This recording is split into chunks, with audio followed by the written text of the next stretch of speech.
हमारी संस्कृति, हमारे संस्कार सदा रहें हमारे साथ। सब्सक्राइब करें तिलक। सीते, विश्व वंदनीय महासती अनसुईया के दर्शन के लिए देवता भी तरसते हैं।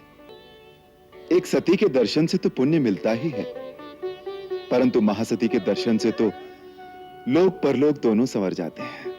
तुम मेरी बहुत बड़ाई कर रहे हो राम, परंतु तुम तो जानते हो कि ये सब कुछ केवल पति चरणों की एकनिष्ठ सेवा का ही फल है।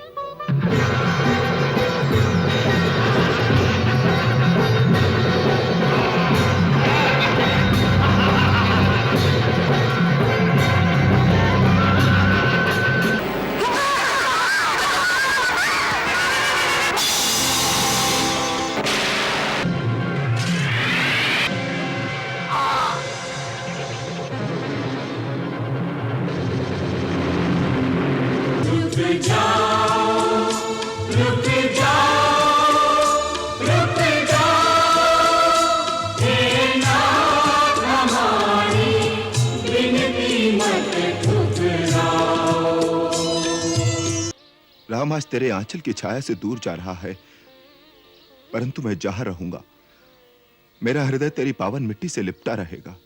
सबके कष्ट मिटाने वाले कष्ट उठाते हैं, जन जन के प्रिय राम लखन सिया बन को जाते हैं।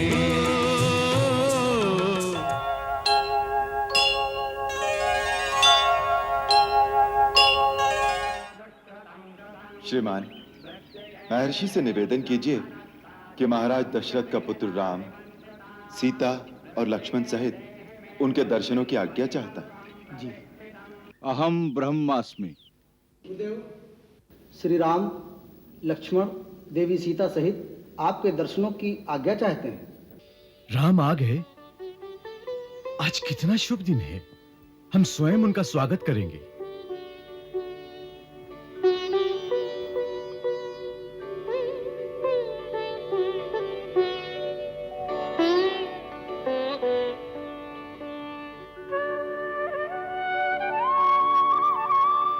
राम, अत्रि के आश्रम में तुम्हारा स्वागत है।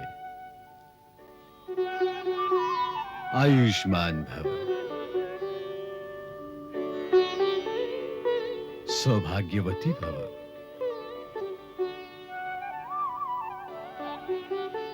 कल्याण हो, पधारो।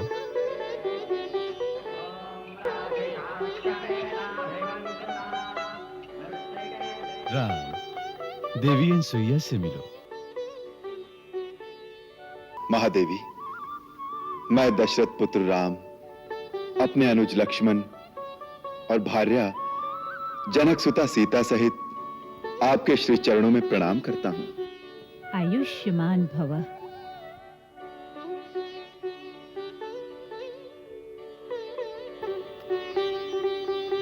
अखंड सौभाग्यवती भव।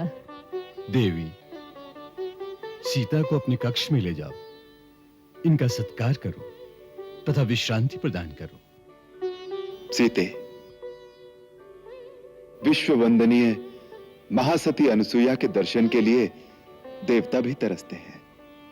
ये वही परम तपस्विनी हैं जिन्होंने एक समय जब 10 वर्ष तक वर्षा न होने के कारण यहां की धरती दग्ध हो रही थी, तो अपनी घोर तपस्या से गंगा को प्रसन्न किया और उसकी एक धारा को यहां चित्रकूट तक ले आई, जो पवित्र मंदाकिनी के नाम से प्रसिद्ध हुई। इसके अतिरिक्त इन्होंने कई बार परिहास ही परिहास में बड़े बड़े देवताओं को भी पराजित किया है। एक सती के दर्शन से तो पुण्य मिलता ही है, परंतु महासती के दर्शन से तो लोक परलोक दोनों संवर जाते हैं। जाओ, इनके श्री चरणों में बैठकर जीवन लाभ उठाओ। तुम मेरी बहुत बड़ाई कर रहे हो राम, परंतु तुम तो जानते हो कि ये सब कुछ केवल पति चरणों की एकनिष्ठ सेवा का ही फल है, और कुछ मैं नहीं जानती, बाकी सब कुछ देव जानते हैं। आओ सीते।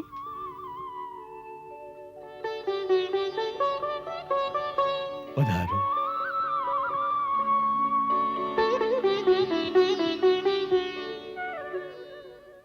आसन ग्रहण करो।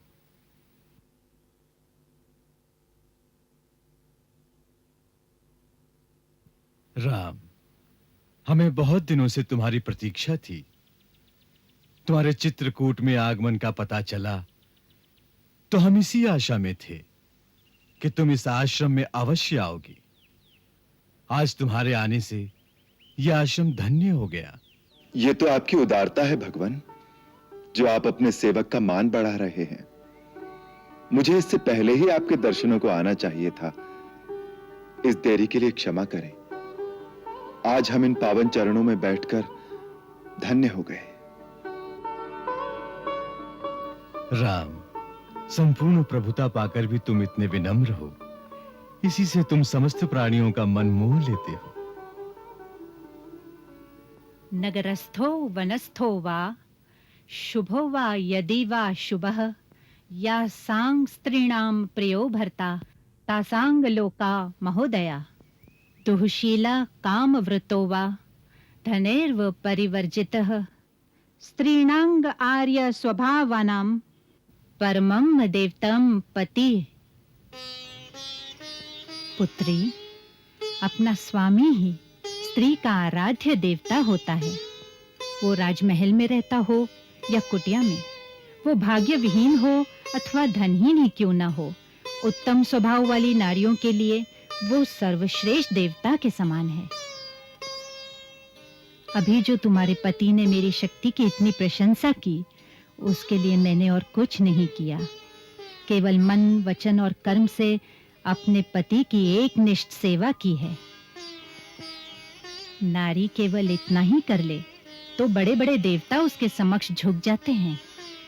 देवता कई प्रकार से नारी की परीक्षा करते हैं, कई प्रकार का प्रलोभन भी देते हैं, परंतु जो नारी अपने धर्म पर अडिग रहती है, तो देवता तो क्या, सारी सृष्टि का विधान उसकी आज्ञा के अधीन हो जाता है।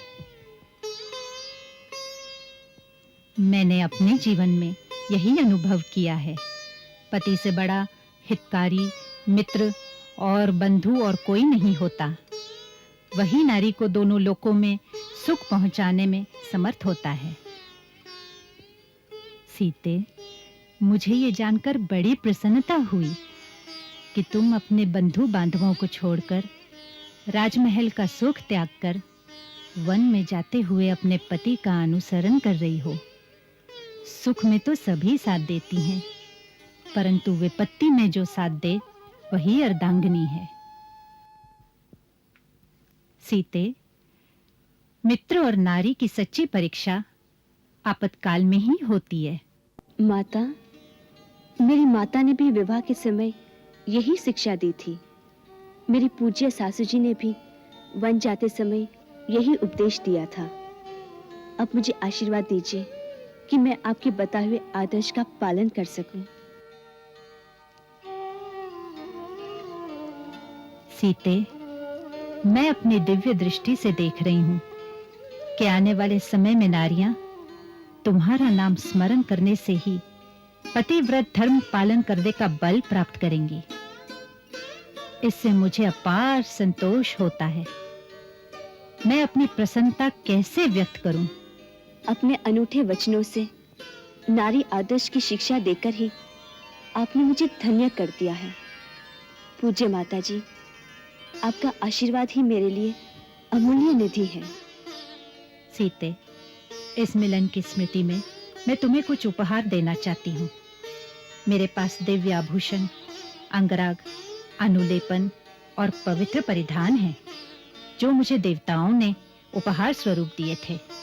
वो मैं तुम्हें देती हूँ।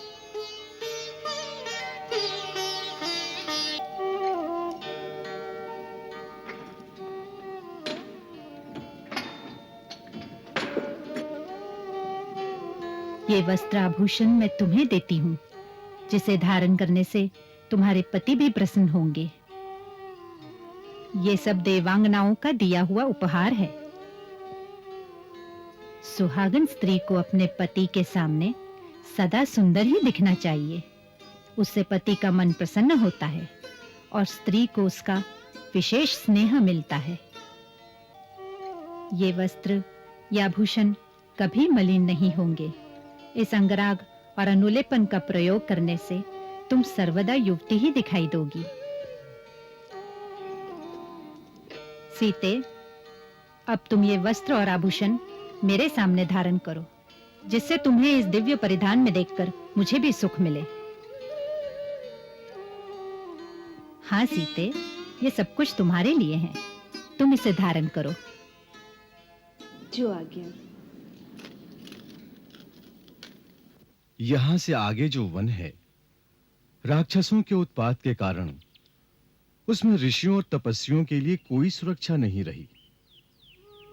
वो लोग नरभक्षी हैं। जो तपस्वी और ब्रह्मचारी अपवित्र या असावधान होते हैं, उन्हें वो लोग मारकर खा जाते हैं। तुम्हारे राज्य की सीमा पर ऋषियों को अभय प्रदान करना तुम्हारा कर्तव्य है। मैं आपको विश्वास दिलाता हूं महर्षि कि अपने वनवास की समस्त अवधि में इस दंडकारण्य के चारों ओर स्थान स्थान पर बने हुए समस्त ऋषि आश्रमों में एक प्रहरी की भांति घूमता रहूंगा, ताकि वो आश्रम सदा के लिए राक्षसों के भय से मुक्त हो जाए। अब आप ही मेरा मार्गदर्शन कीजिए कि मैं कहां-कहां जाऊं और किस मार्ग से जाऊं। राम, सबसे पहले तुम शरभंग ऋषि के आश्रम पर जाओ। वो बहुत काल से तुम्हारी प्रतीक्षा कर रहे हैं। उनके पास समय बहुत कम रह गया है, इसलिए तुम पहले उनके दर्शन करो। किंचित सावधानी से जाना। इस मार्ग में विराध नाम का एक नरभक्षी राक्षस घूमता रहता है। वो तुम्हें शरभंग आश्रम से पहले या वहां से आगे जाने पर मिलेगा। आप चिंता न करें मुनिनाथ, मैं आपका आशय समझ गया। इस दंडकारण्य को राक्षसों के भय से सदा के लिए निष्कंटक कर दूं, इसके लिए मुझे आशीर्वाद दीजिए। मेरा आशीर्वाद सदा तुम्हारे साथ रहेगा।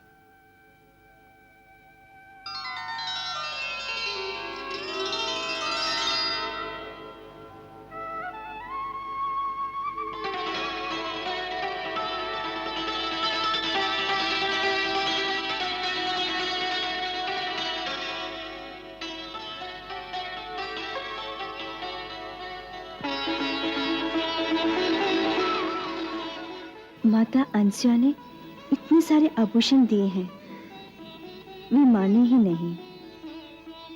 माता के यहाँ आकर बेटी को कुछ दिए बिना विदा करना अपशकुन होता है।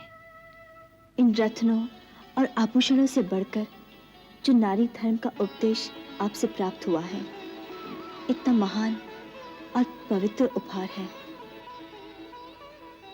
सदा सुखी रहो बेटी। सीते, तुम बहुत भाग्यशाली हो।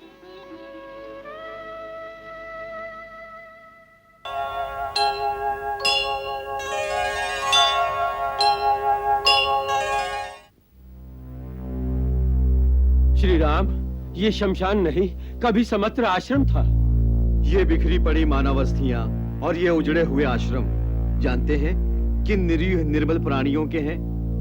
वानप्रस्थ आश्रम में पालन करने वाले महात्माओं के, वीतरागी ब्राह्मणों के, जन सेवा में जीवन व्यतीत करने का व्रत लेकर आए हुए संत जनों के, ऋषियों, मुनियों और तापस जीवन व्यतीत करने वाले साधु जनों के। मानवता की ऐसी जघन्य हत्या करने वाले आतताई कौन है? हे सर्वज्ञ, सब कुछ जानकर भी अनजान बनकर पूछ रहे हैं। जिन अत्याचारियों के त्रास से उद्धार पाने के लिए महर्षि विश्वामित्र आपको अयोध्या से ले गए थे, उन्हीं दुष्ट दानवों और असुर शक्तियों ने इन निर्दोष प्राणियों का संहार किया। वो नरभक्षी उन्हें खाकर अस्थियां फेंक जाते हैं। हे रघुवर, इन क्रूर दानवों, राक्षसों, असुरों के अत्याचार से पीड़ित धरती की रक्षा करने के लिए ही आपका आगमन हुआ है। इस भूमंडल पर आपसे बढ़कर दूसरा कोई सहारा नहीं है। आप हमारी रक्षा कीजिए प्रभु। हे राम, राजा अपनी प्रजा के लिए पिता के समान होता है। प्रजा की रक्षा करना उसका प्रथम कर्तव्य है। इस दृष्टि से हमारी रक्षा करना ही आपका धर्म है। आप नगर में रहिए या वन में, परंतु है तो हमारे राजा ही, इसीलिए हम आपकी शरण में आए हैं।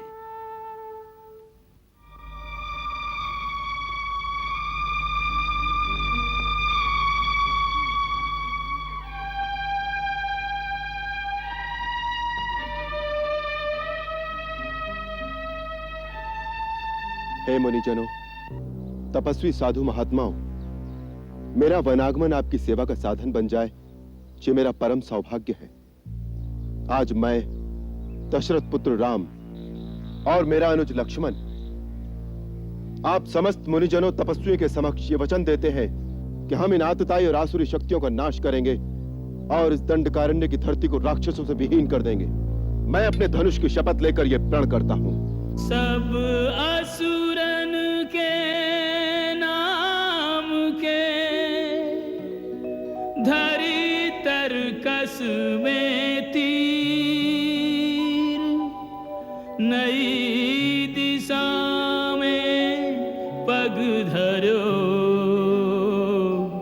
कर्मवीर रघुवीर।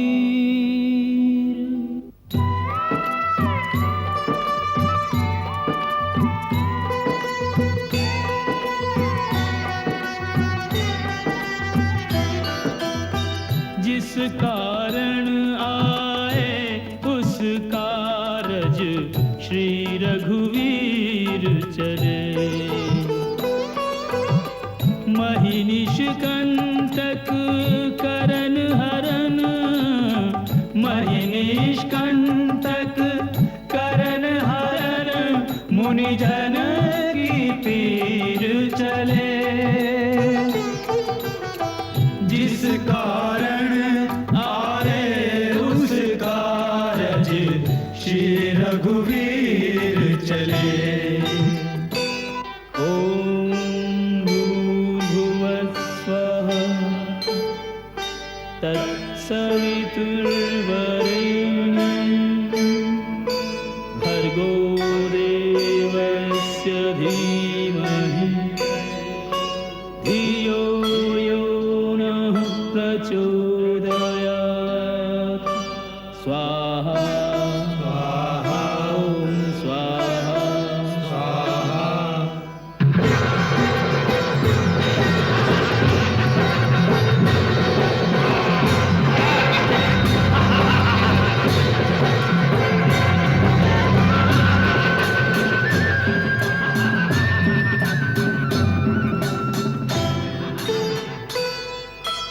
ओम ऐं ह्रीं क्लीं चामुण्डाय विच्चे नमः।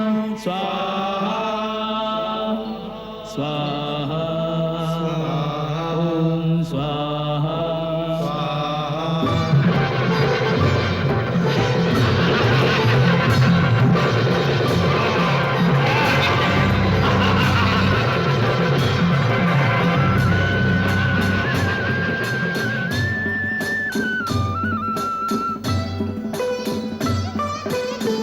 राम बाण असुरन के भूखे, राम बाण का लक्ष्य न चूके। धर्म के रथ पर कर्म के पथ पर बढ़ चले आगे, राम धनुर्धर बढ़ चले आगे। राम धनुर्धर अत्याचारी असुरों पर, अत्याचारी असुरों पर रघुवर के तीर चले।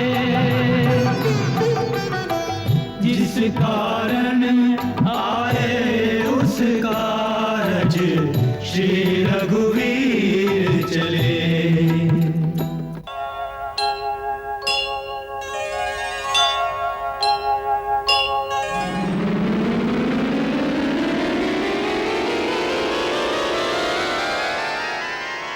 शूर्पणखा व्याकुल भई,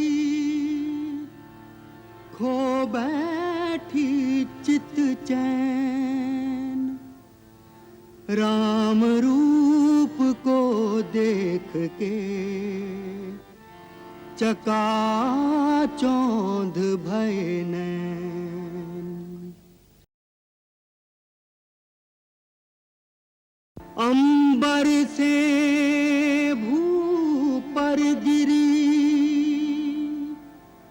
लगा काम का बाण, झुलस उठी कामाग्नि में।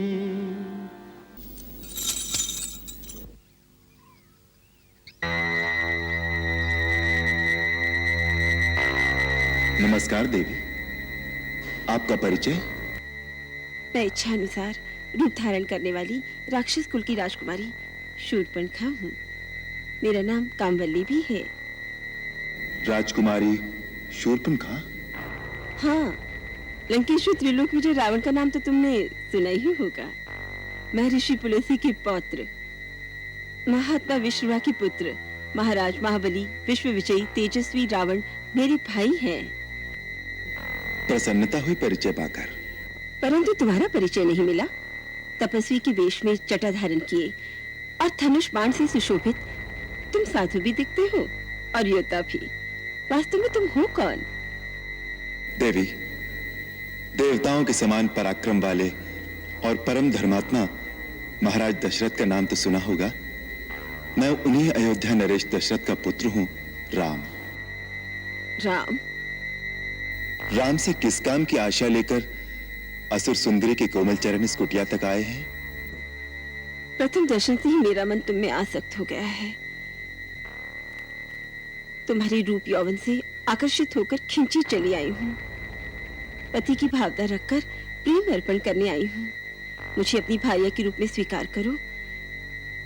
इस पृथ्वी पर तुम जैसा पुरुष नहीं और मुझ जैसी नारी नहीं। हमारा संजोग अजोड़ होगा। आदरणीय असुरबाला, हे भद्रे, क्या तुम मेरी परीक्षा लेने आई हो? नहीं सी पुरुष, मैं आत्मसमर्पण करने आई हूँ। तुम्हारी सुंदर सजीली रूप में मुझे अपने सपनों का कंत मिल गया है। मुझसे गंधर्व विवाह रचाओ। मैं विवाहित हूँ। ये मेरी परिणीता धर्मपत्नी सीता है।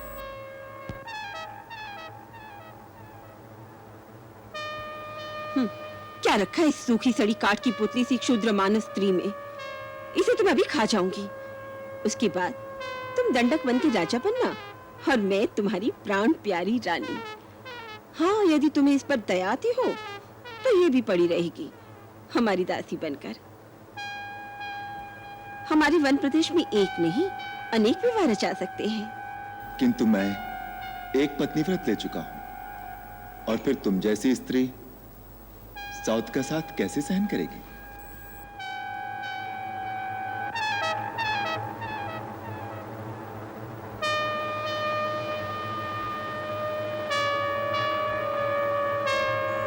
भाभी जी, मैं वन से आपकी रसोई के लिए सूखी सूखी लकड़ियां ले आया हूं। ये कौन है तुम्हारी जैसा सुंदर और सजीला? ये मेरा छोटा भाई लक्ष्मण है। अकेला है? हाँ, वन में तो अकेला ही है। तो ठीक है, मैं इसके सन्मुख विवाह का प्रस्ताव रखूंगी। तुम स्वच्छंद विचरण करने वाली नारी ठहरी, तुम्हें मनमानी करने से कौन रोक सकता है? प्रयत्न करके देखो।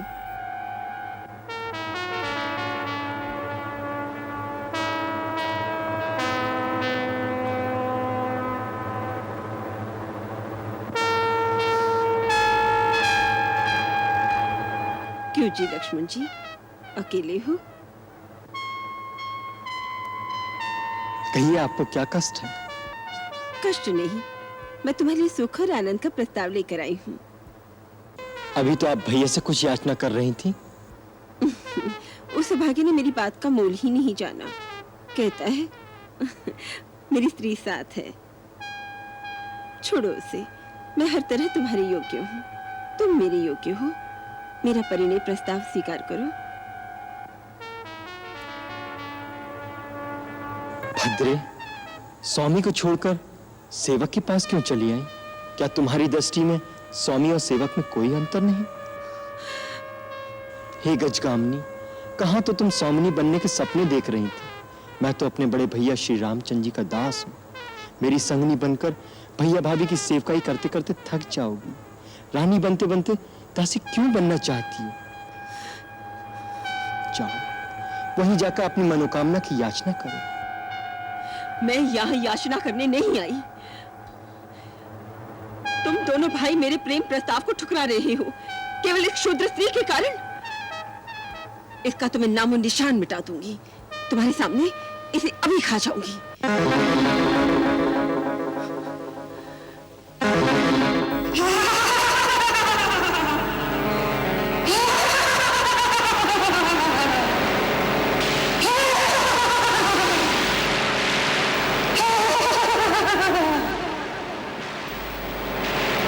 लक्ष्मण, कमल ककड़ी को चबाकर खा जाऊंगी। तब तक तुम मेरे साथ विवाह करोगे?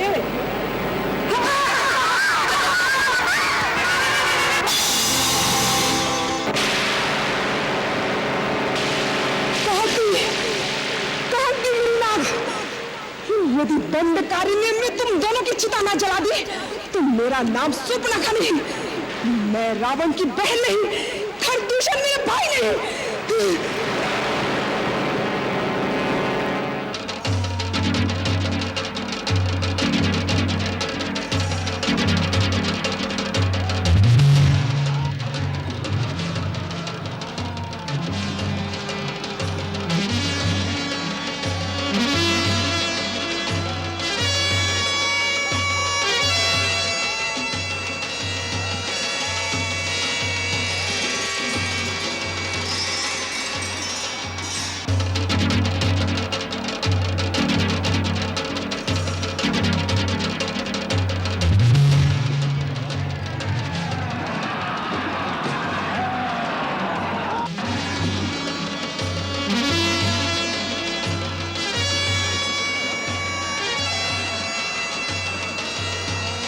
मेरा अनुमान ठीक निकला, वो आ गए।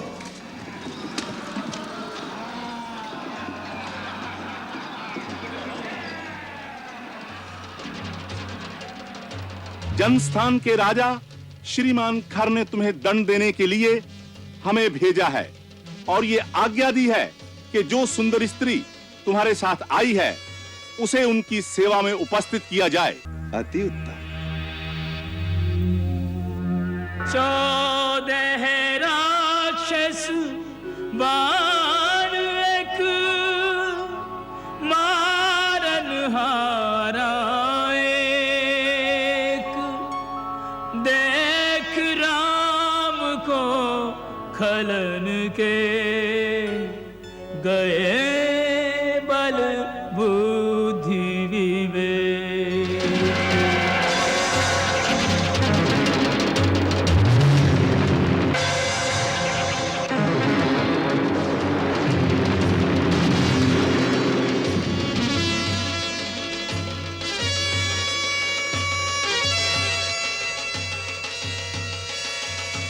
क्या कहा?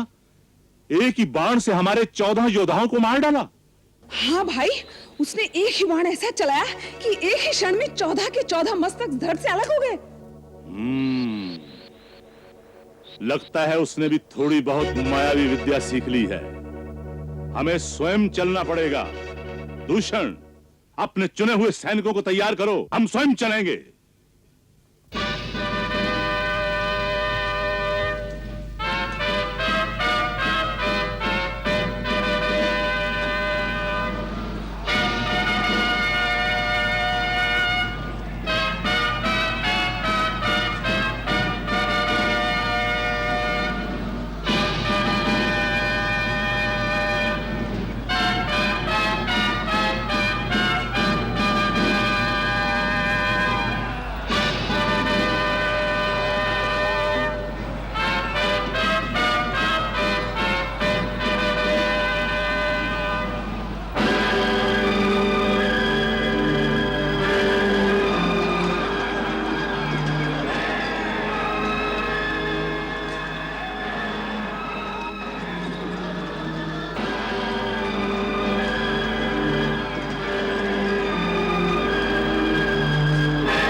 लगता है खरदूषण अब स्वयं सेना लेकर आए हैं। मैं अकेला ही जाकर उनको रास्ते में रोकता हूं, तुम यहीं ठहरो। भैया मैं भी साथ आता हूँ। नहीं लक्ष्मण, हम दोनों यदि चले जाएंगे तो वो क्रूर राक्षसी सीता को अकेली पाकर आक्रमण कर देगी। तुम यहीं सजग रहकर सीता की रक्षा करो, मैं अकेले ही उनसे निपट लूंगा, मेरी चिंता मत करो। मुझे आपकी चिंता नहीं भैया, मैं तो ये कह रहा था उनसे मैं अकेला ही निपट सकता हूँ। अवश्य निपट सकते हो, परंतु इस समय तुम यहीं ठहरो।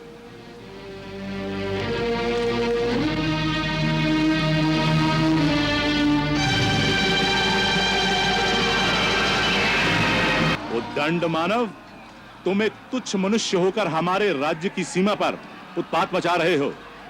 हम तुम्हें प्राण दंड देने आए हैं। ये धनुष बाण वहीं धरती पर रख दो और आगे बढ़कर अपने आप को हमारे हवाले कर दो।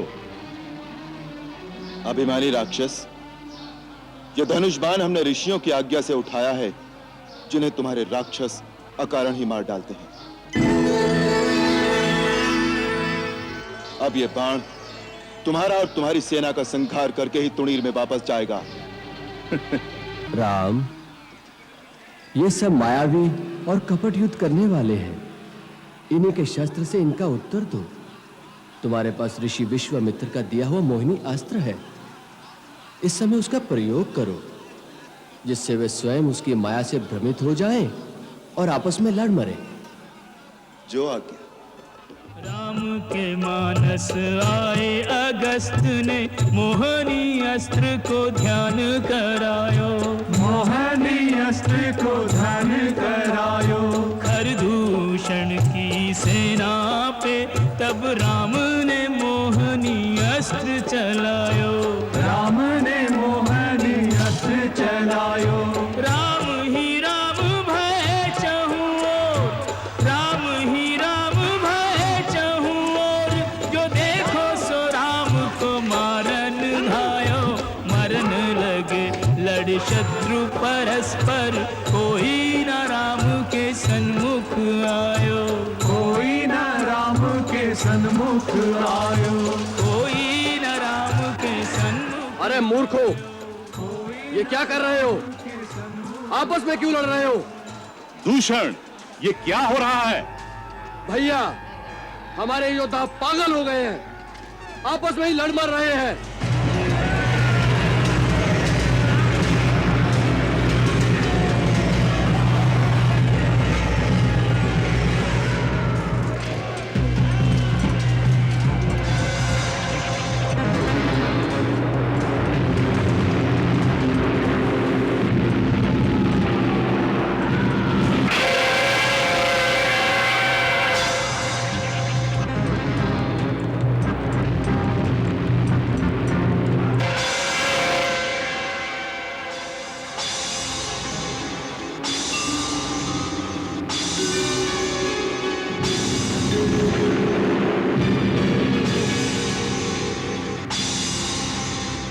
ये राम भी कोई मायावी है। इसने मोहनी अस्त्र का प्रयोग करके हमारी सेना को भ्रम में डाल दिया है। अच्छा, तो मैं पहले इसकी माया को ही समाप्त कर देता हूँ। ये ले।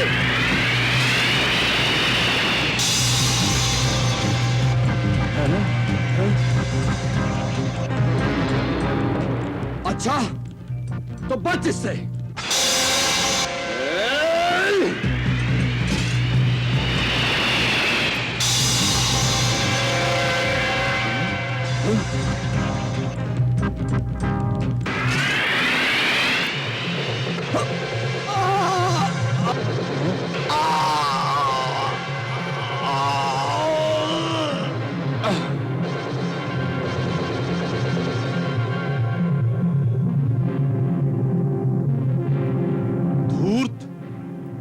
दूषण को मारकर तूने अपनी मृत्यु को पुकारा है।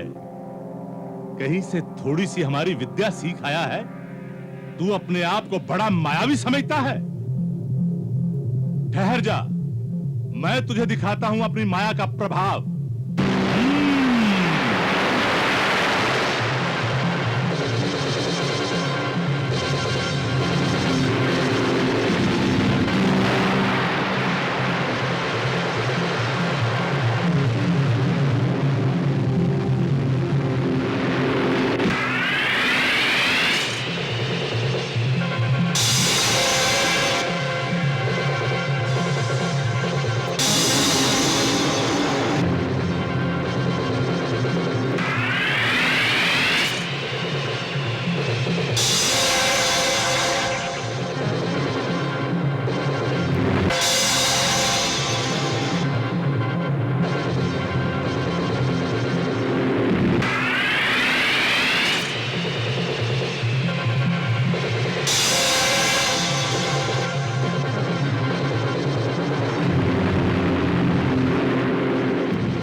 पिताश्री, मैं दंडकारण्य में जाने से पहले आपका आशीर्वाद लेने आया हूं। मेरे साथ लक्ष्मण और सीता को भी वन जाने की आज्ञा दीजिए। क्या लक्ष्मण, सीता? नहीं नहीं नहीं। मैंने इन दोनों को रोकने का बहुत प्रयत्न किया, परंतु इन्होंने अपना हट नहीं छोड़ा। आप शोक का त्याग कर दीजिए पिताश्री, और हमें जाने की अनुमति दीजिए। मैं 14 वर्ष तक वन में रहकर आपकी प्रतिज्ञा पूरी कर लेने पर फिर आपके चरणों में शीश नवाऊंगा। ये राम के लिए। देवी कैकेयी, क्रूरता की भी एक सीमा होती है। तुम्हारा यह आचरण देखकर मेरा भी मन करता है कि मैं अयोध्या और राज को त्याग कर श्री राम के साथ वन में चला जाऊं। आर्य सुमंत्र, अपनी मर्यादा में रहें तो अति उत्तम होगा। आर्य सुमंत्र, माता कैकेयी ठीक कह रही हैं। हमें यहीं से मुनिवेश में जाना चाहिए। राज्य के साथ मैं सर्वस्व राजसी भोगों का भी त्याग कर चुका हूं। लाइए माता, अपने आशीर्वाद के साथ हमें यह मुनिवस्त्र प्रदान कीजिए।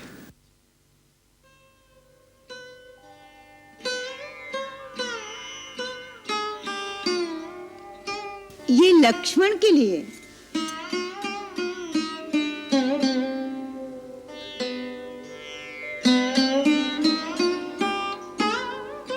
ये तुम्हारी बहू सीता के लिए।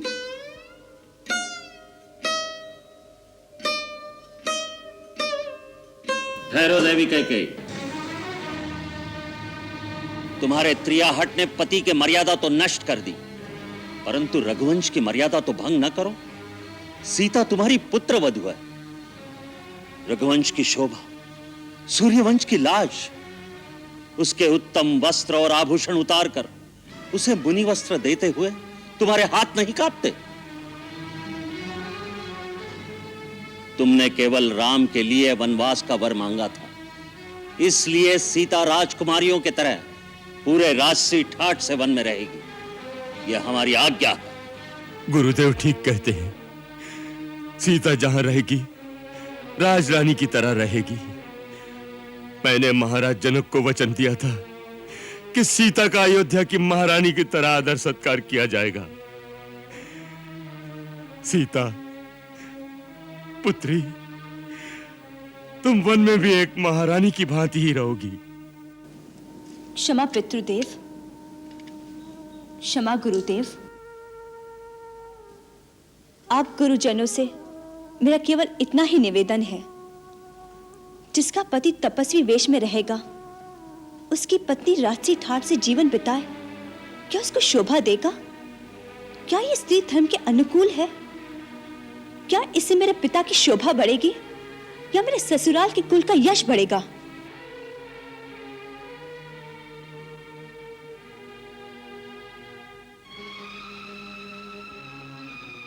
माताजी, मुझे ये वस्त्र प्रदान कीजिए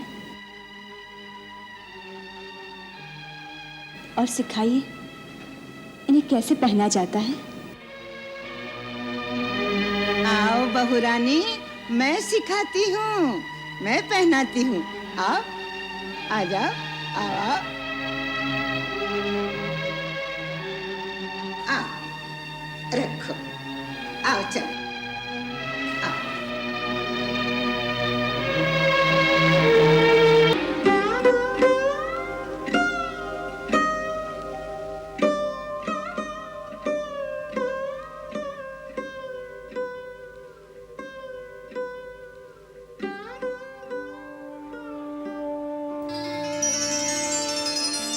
सहन कोई कैसे करे ऐसी घातक ठेस, पुत्र पिता के सामने धरे जोगिया भेस। राम, तुम जितना विलंब करोगे तुम्हारे पिताश्री उतने ही विचलित होते चले जाएंगे। इसलिए अधिक विलंब करना उचित नहीं। अब तुम शीघ्र ही वन के लिए प्रस्थान करो। हाँ माता, आप ठीक कहती हैं। मुझे आशीर्वाद दीजिए, जिससे मैं आपके वचन का पालन करके आपको सुख दे सकूं। जीते रहो।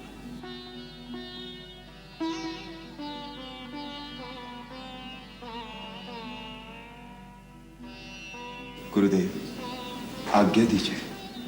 राम, तुम्हारी कीर्ति का सूर्य अनंत काल तक दीप्तिमान रहे।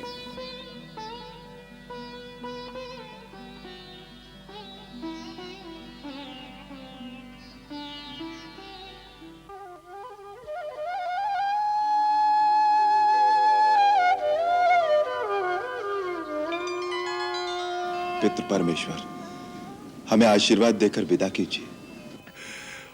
आशीर्वाद देने का भी अधिकारी नहीं रहा दशरथ। ऐसा पिता न किसी काल में हुआ और न होगा। आप शोक न करें पिताश्री।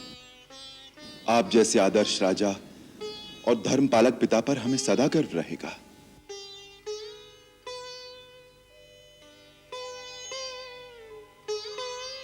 जाने से पहले एक निवेदन है आपके श्री चरणों में। मेरी माता देवी कौशल्या मेरे जाने से बहुत व्यथित हो रही हैं। उन्हें धीरज बंधाइएगा, उनका ध्यान रखिएगा और उन पर अपनी कृपा बनाए रखिएगा।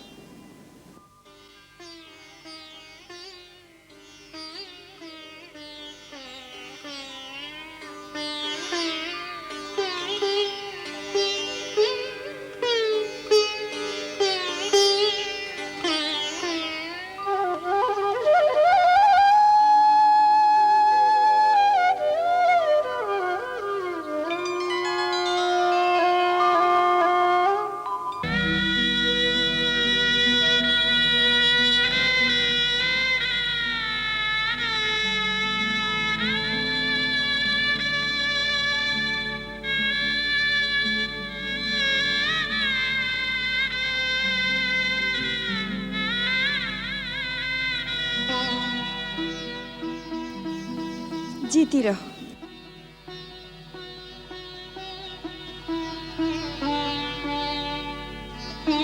सौभाग्यवती भव।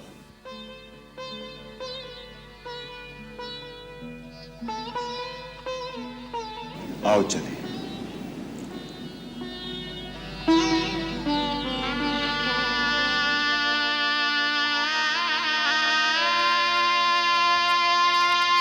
सुमंत्र, तुम ही उन्हें रोको।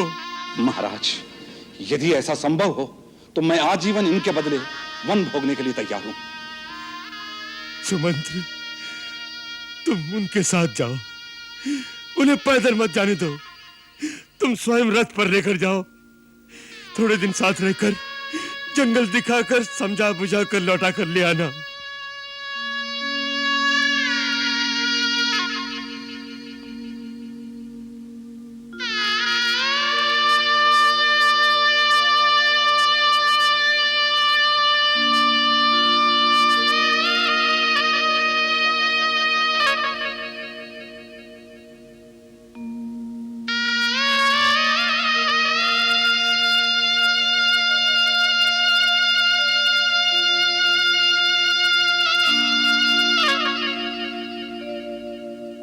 वो आ गए।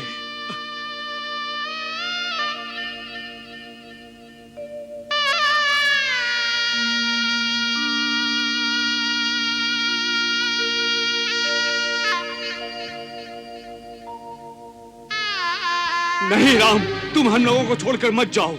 तुम्हारे बिना अयोध्या सूनी हो जाएगी। तुम हमारे राजा हो राम। हाँ राम, हम सभी तुम्हारे साथ हैं। हम विद्रोह करेंगे। हम विद्रोह करेंगे। हम विद्रोह करेंगे। हम विद्रोह करेंगे। हम विद्रोह करेंगे। हम विद्रोह करेंगे। हम विद्रोह करेंगे। किसके विरुद्ध विद्रोह करेंगे आप? एक अन्यायी राजा के विरुद्ध। अपने राजा के विरुद्ध विद्रोह की बात सोचकर भी आप सबको लज्जा आनी चाहिए। जो राजा अपने सत्य के वचन के पालन के लिए अपने पुत्र का बलिदान कर सकता है, ऐसे सत्यव्रती आदर्श राजा पर तो उसकी प्रजा को गर्व होना चाहिए। आपके राजा ने आपको आज तक पुत्र की तरह पाला है। क्या आज आपका यह धर्म नहीं कि पिता की तरह उनका आदर करें? आज वो मन से दुखी हैं, तब आप सबको चाहिए कि पुत्र बनकर उन्हें सांत्वना दें, ना कि उनके विरुद्ध विद्रोह की बात करें।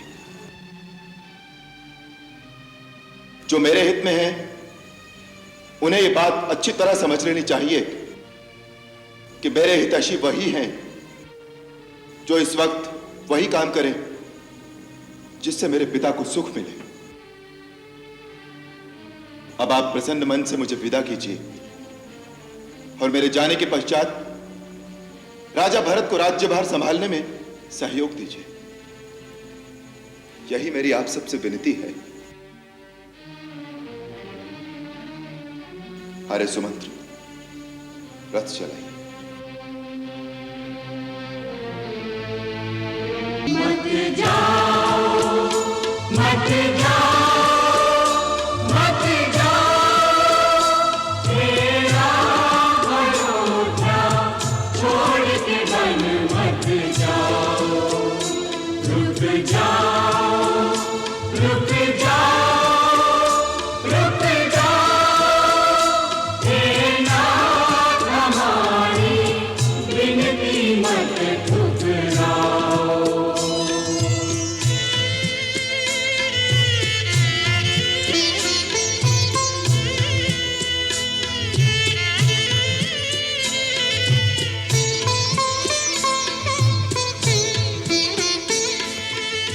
तुम ही जीवन प्राण हमारे, राम तुम ही भगवान हमारे।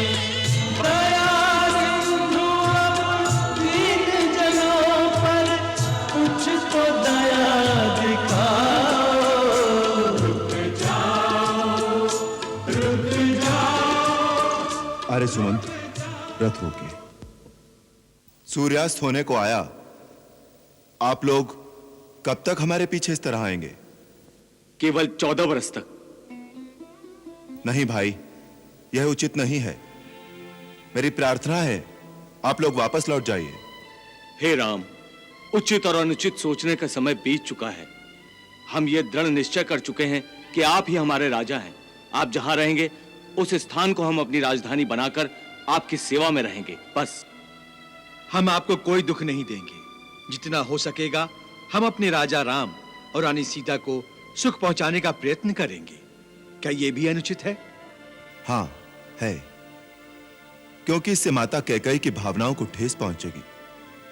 वो मुझे अयोध्या वासियों को भड़काने का अपराधी भी मान सकती हैं। यदि आप लोगों की देखा देखी और लोग भी अयोध्या छोड़कर आ गए तो भरत क्या सोचेगा? सोचने दीजिए, उसकी हमें कोई चिंता नहीं राम। भगवान भी अपने सच्चे भक्तों को नहीं दुत्कारता, उनकी सेवा के आगे वो भी झुक जाता है।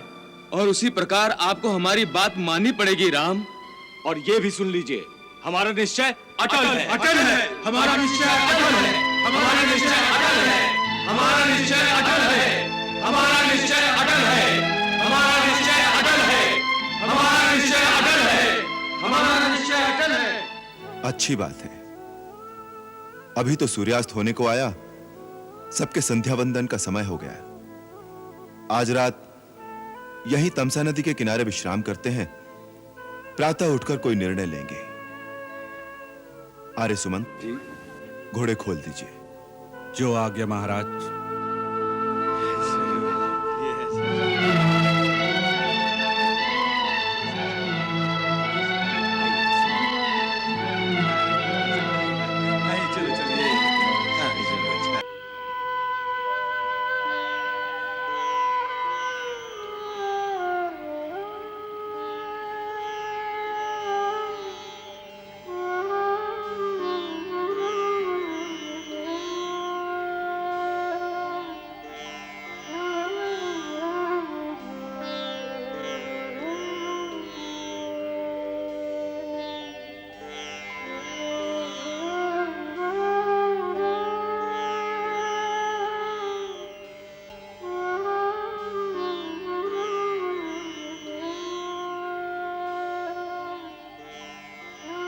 आर्य सुमंत्र,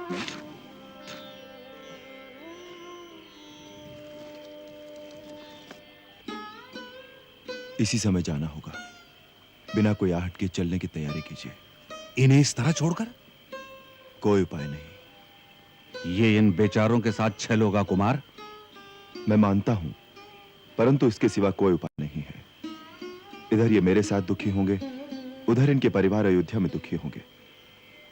इधर घोड़े ही नहीं आएंगे तो ये लोग जाग जाएंगे।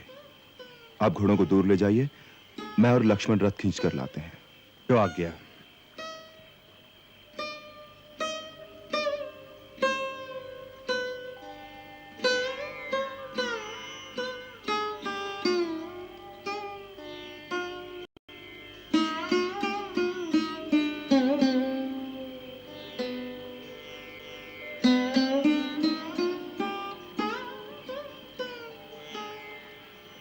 किसे प्रणाम कर रहे हैं भैया?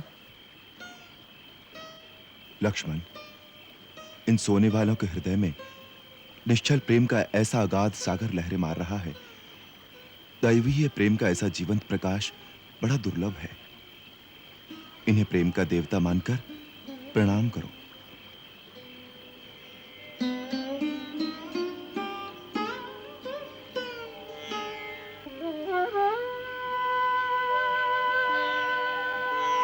आर्य, रथ को पहले उत्तर दिशा में धूल भरे मार्ग पर ले चलिए और फिर दक्षिण दिशा में।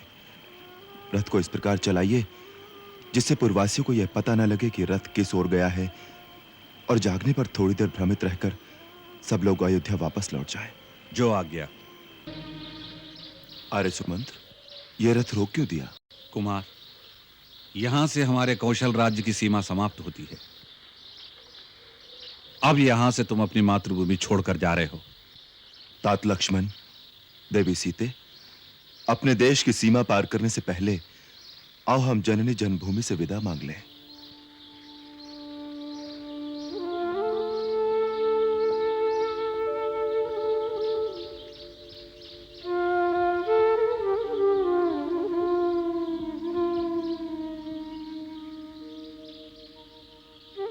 मातृभूमि की माटी, तुझे शत शत नमन।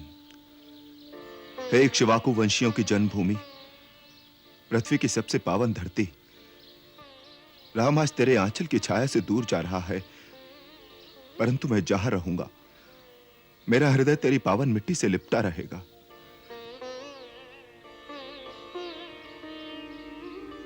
मां, मैं तेरी थोड़ी सी मिट्टी ले जा रहा हूं, इससे प्रतिदिन इससे तिलक कर सकूं और इसके रूप में मातृभूमि की प्रतिदिन वंदना कर सकूं।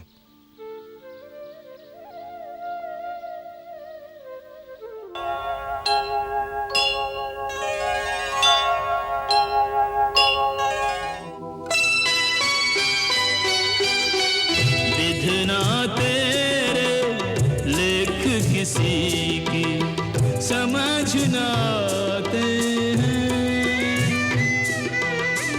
जन जन के प्रिय राम लखन सिया बन को जाते हैं। जन जन के प्रिय राम लखन सिया बन को जाते हैं। विधना तेरे लेख किसी की समझ ना आते हैं।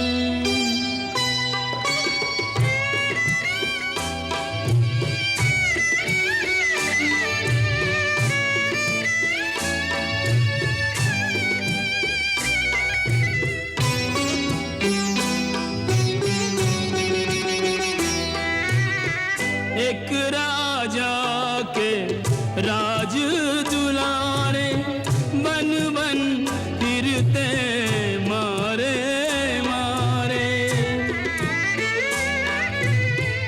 एक राजा के राज दुलारे बन बन फिरते मारे मारे।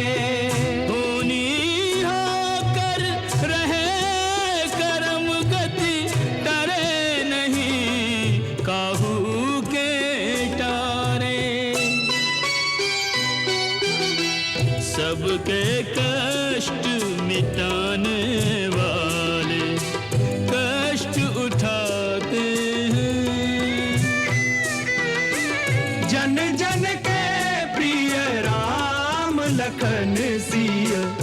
बन को जाते हैं। विधना तेरे लेख किसी की समझ न आते हैं।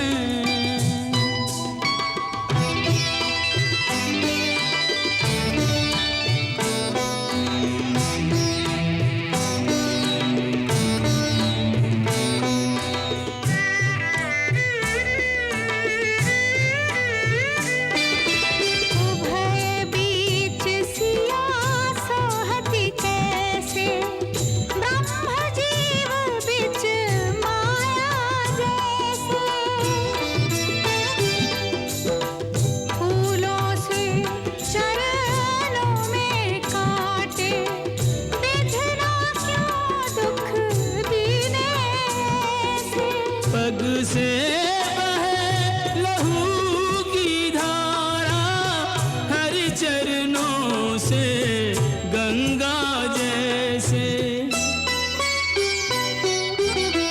संकट सहज भाव से सहते और मुस्काते हैं। जन जन के प्रिय राम लखन सिय बन को